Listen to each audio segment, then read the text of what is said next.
Let's imagine it's 1812. You're Napoleon Bonaparte, Emperor of France, self-proclaimed genius, and man with a hat so iconic it deserves its own postcode.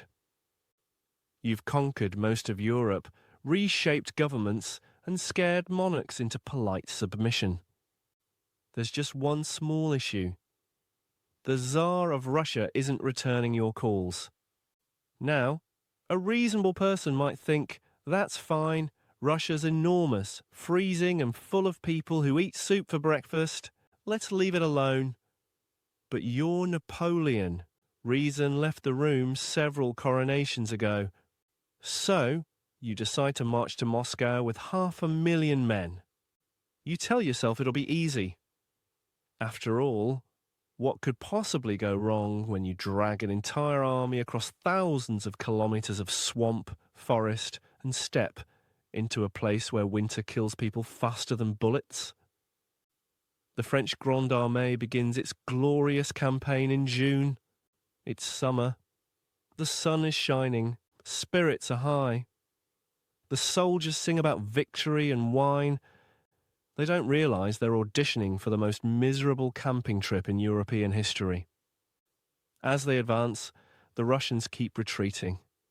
It's like a bad relationship. Every time Napoleon tries to have it out, Russia just ghosts him and burns another city.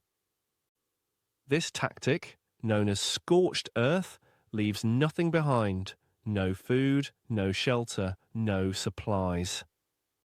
The French army is basically chasing shadows through smoke.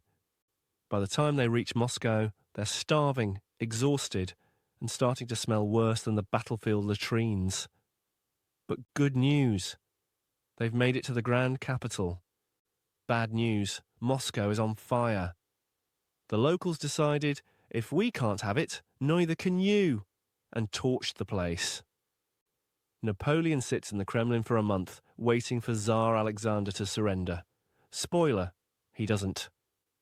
Winter starts early, snow begins to fall, and suddenly Napoleon remembers he's French, not Finnish. The army turns back, and the real disaster begins. Starvation, frostbite, disease, everything hits at once. Horses collapse in the snow, wagons freeze to the ground, and soldiers start looking at leather boots like they're a 5-course meal.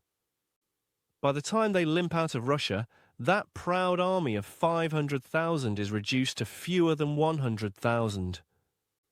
Napoleon's grand invasion turns into the historical equivalent of accidentally hitting reply all on an email you shouldn't have written. Embarrassing, public, and impossible to take back. When news reaches Europe, everyone who'd been terrified of him suddenly realizes he's human after all. In other words, the Russian winter did what no army could. It deflated Napoleon's ego. So, the next time you're tempted to overcommit to something that sounds impressive but requires walking through a frozen wasteland without snacks, remember, the man who thought invading Russia was a shortcut to eternal glory and ended up losing 500,000 men and a lot of credibility instead. History calls it the Patriotic War of 1812. We just call it the world's worst road trip.